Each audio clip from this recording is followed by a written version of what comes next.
Welcome. In pretty much any field, from your career to your personal life, there are two skills that really, truly drive success: problem solving and decision making. They're what separates staring at a brick wall from seeing a doorway right through it. In this explainer, we're going to break down exactly how you can master both. Have you ever found yourself just staring at a challenge, totally unsure of where to even start?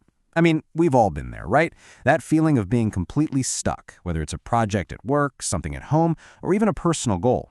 But what if you had a clear roadmap to get from problem to solution every single time? Well, that's exactly the roadmap we're building today. First, we'll define what these skills really are. Then, we'll walk through a super powerful framework for solving problems and a scientific model for making decisions.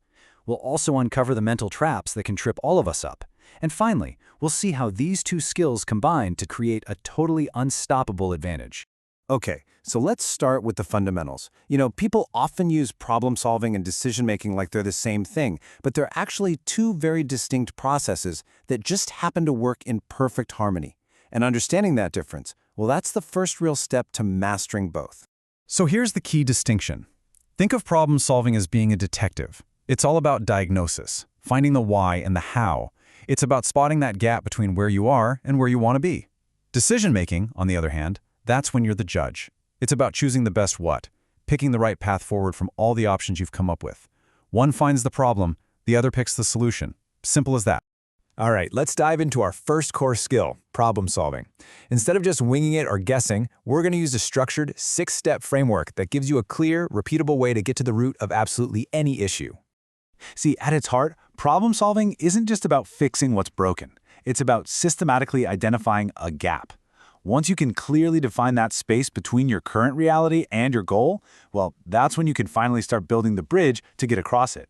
So here it is, the full 6-step method that provides the roadmap.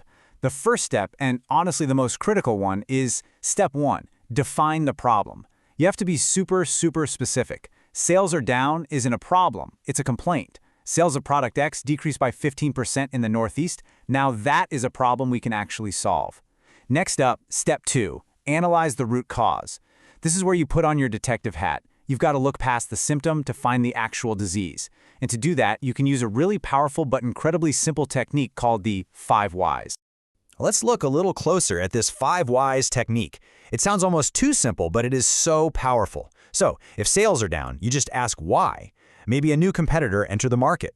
Okay, why are they succeeding? Maybe their marketing is way more effective. Why is it more effective? You just keep digging with that one little word, why, until you hit the real foundational issue you need to solve, not just the symptom on the surface. Once you have that root cause, the path forward just becomes so much clearer. Step 3 is to generate alternatives. This is pure brainstorming, no bad ideas allowed. Then step 4 is to evaluate and select, where you apply some logic to find the best option.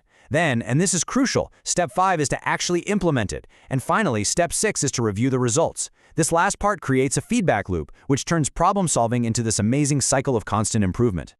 Okay, so your problem-solving framework has given you a few potential solutions. Now what? This is where our second skill, decision-making, jumps into the spotlight. It's time to choose the best path forward. Now, not all decisions are created equal, right? We make what are called program decisions all day long. These are the routine choices, like reordering office supplies that don't need much brainpower. But the really important ones, those are non-programmed. These are the unique, complex, high-stakes situations, like launching a whole new product or making a big career change. And for those, you need a much more serious model.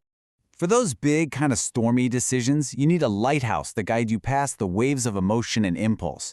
And that's exactly what the rational decision-making model is. It's a logical sequence designed to cut through all the complexity and shine a bright light on the best path. The real power of this model is the discipline it forces on you. Step 1. Establish criteria. First, you have to define what a win actually looks like. Step 2. Weight the criteria. Then you decide what matters most. Is it cost? Is it speed? Customer happiness? You have to prioritize. And finally, step 3. Analyze the risks. Because let's be real, every choice has a potential downside. The key is to see it before you're already committed. Now, even with the best frameworks in the world, there's one last obstacle we all have to face, and that's our own minds.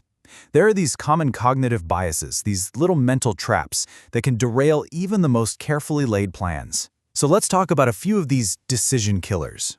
First up, we've got analysis paralysis. This is when you get so lost in gathering data and weighing every single option that you never actually make a choice. Then there's confirmation bias, which is our natural urge to look for information that proves what we already believe and ignore anything that challenges us. And finally, overconfidence, that dangerous assumption that we know more than we really do, which causes us to totally underestimate the challenge ahead.